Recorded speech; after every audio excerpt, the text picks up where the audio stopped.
नमस्कार friends, welcome to our channel insights by PK watchman. आज हम डिस्कस करेंगे बैंक गारंटी के बारे में। आपने अधिकतर देखा होगा, अपने कुलीग्स वगैरह जो भी देखे होंगे, जो बिजनेस करते हैं, वो कहते सुना होगा कि भाई आज बैंक जाना है, वहाँ से बैंक गारंटी बनवाएंगे। और तब आप सोच सकते कि भाई ये बैंक गारंटी होती क्या है। बैंक गारंटी इशूइंग बैंक की तरफ से एक प्रॉमिस होता है, जिसमें कि इशूइंग बैंक ये इंश्योर करता है कि in case of default debtor की लायबिलिटी को बैंक गारंटी की अमाउंट तक पेमेंट किया जाए। भाई सामने वाले को ये एश्योरेंस हो जाता है कि भाई ये यदि कस्टमर जो है जिससे मैं डील कर रहा हूँ मेरे काम को नहीं करता, बैंक मुझे कवर कर देगा। तो इमीडिएट इससे बड़ी उसे क्या गारंटी चाहिए? सबसे बड़ी गारंटी ये होती है। तो दूसरे शब्दों में हम कह सकते हैं कि डेटर का लोन का सेटलमेंट या डेट का सेटलमेंट के लिए डेटर यदि फेल होता है तो बैंक उसे कवर करता है। बैंक गारंटी कई बार क्या होती है कि डेटर्स को माल प्राप्त करने के लिए, मशीनरी खरीदनी है, इंस्ट्रूमेंट के लिए या लोन लेने के लिए या कोई कॉन्ट्रैक्ट लेते हैं तो वहाँ पर इसकी बैंक गारंटी के लिए ज़रूरत पड़ती है। और बैंक गारंटी लेकर के ही उसको टेंडर वगैरह जो होता है उसका पास होता है। अब बैंक गारंटी कितने प्रकार की होती है? बैंक गारंटी कई तरीके की होती है। Financial bank guarantee, performance bank guarantee, bid bond bank guarantee, advance payment bank guarantee होती है, deferred payment guarantee, foreign bank guarantee होती है।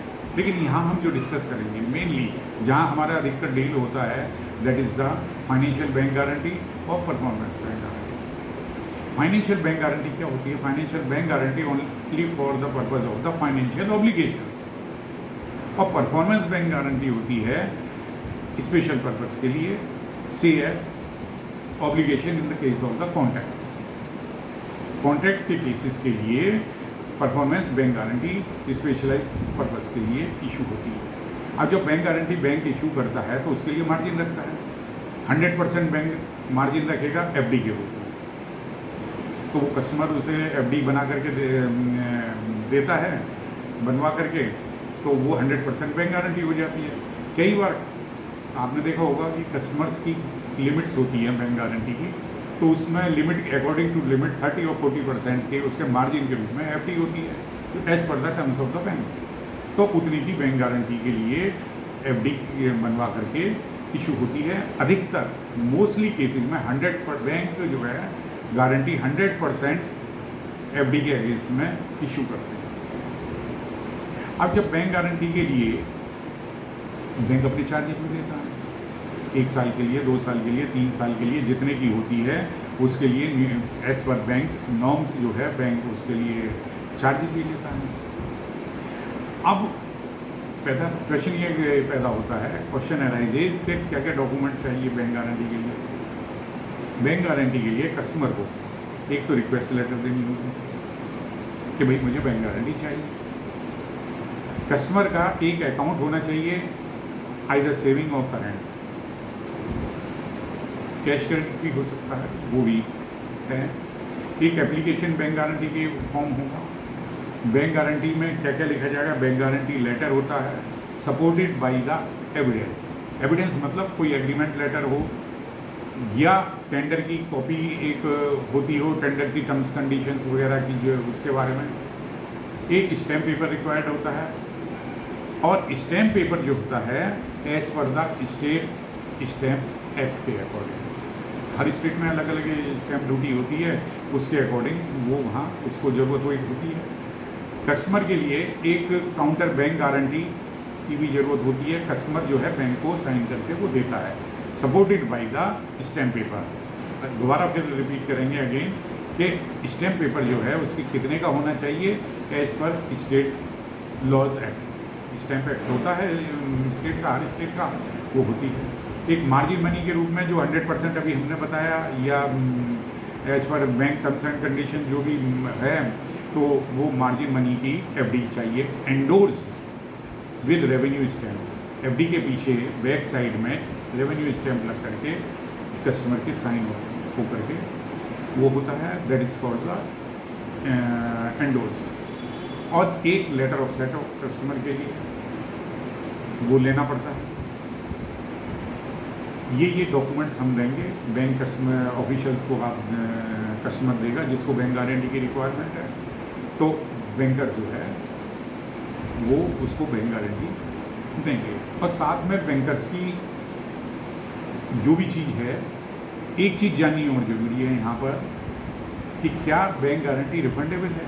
इस bank guarantee refundable?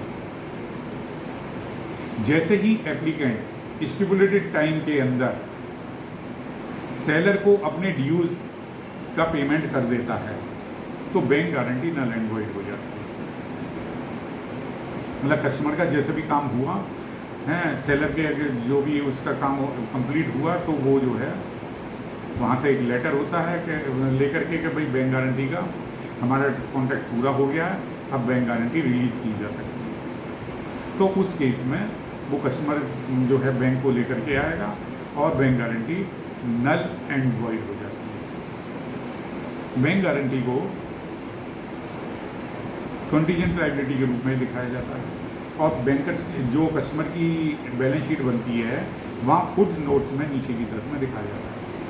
But sometimes ये फाइनेंशियल लायबिलिटी बन जाती है। जब फाइनेंशियल लायबिलिटी तब पैदा होती है जब एक एंटिटी किसी अन्य एंटिटी के द्वारा लिए गए लोन या डेट का बैकअप करती है, यानी उसका समर्थन करती है। और ये चीज़ अक्सर जो है एक ग्रुप की कई कंपनियों के बीच में होता है, तो उस केस में ये कंटीजेंट लायबिलिटी नहीं होती है, कंटीजेंट लायबिलिटी ना होकर के फाइनेंशियल लायबिलिटी हो जाती है। अब एक क्वेश्चन यहाँ भी ये पैदा होता है कि बैंक गारंटी जब हम इशू करते हैं तो उसमें जीएसटी इंक्लूड होना चाहिए। बैंक गारंटी जब इशू की जाती है तो उसमें स्पष्ट रूप से ये अमाउंट क्लियरली बताना चाहिए कि भाई इतनी अमाउंट ये बैंक गारंटी की है।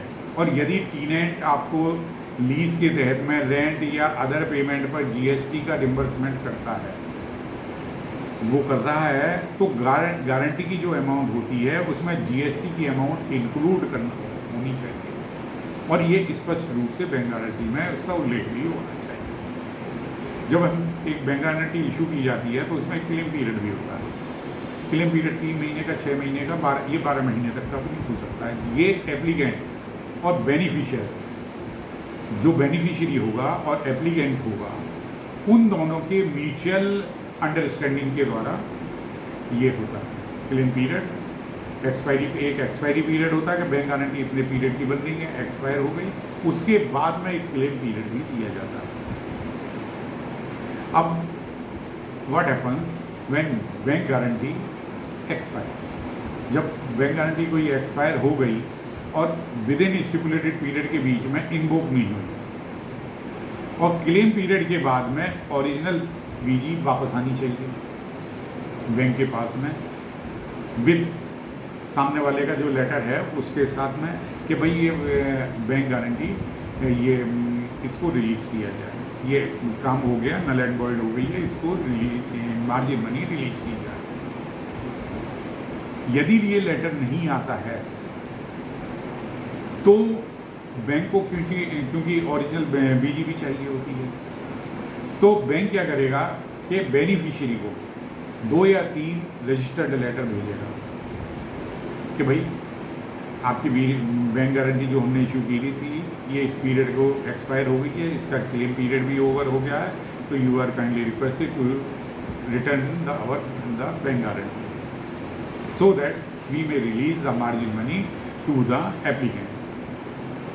और यदि वो लेटर नहीं आता है, 2 या 3 जो लेटर नहीं आते हैं, तो उस केस में बैंक बीजी को, बैंक गारंटी को कैंसिल करके एप्लीकेंट को मार्जिन मनी रिलीज कर देता है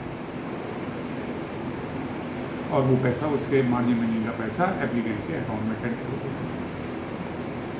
अभी आपने जाना कि भाई बैंक गारंटी क्या होती है, बैंक गारंटी कितने प्रकार की होती है, बैंक गारंटी का क्लेम पीरियड क्या है, एक्सपायरी पीरियड क्या है, जीएसटी के इसमें इंक्लूड होता है, उस पीरियड में क्या होता है, और जब बैंक गारंटी एक्सपायर हो जाती है उस केस में क्या होता है। इस तरह हमने बैंक गारंटी के बारे में पूरा जाना। आज की वीडियो में बस इतना ही। अगर आपको हमारी वीडियो अच्छी लगी हो तो हमारे चैनल को सब्सक्राइब कीजिए, लाइक कीजिए, शेयर कीजिए and wait for our next video. Thank you.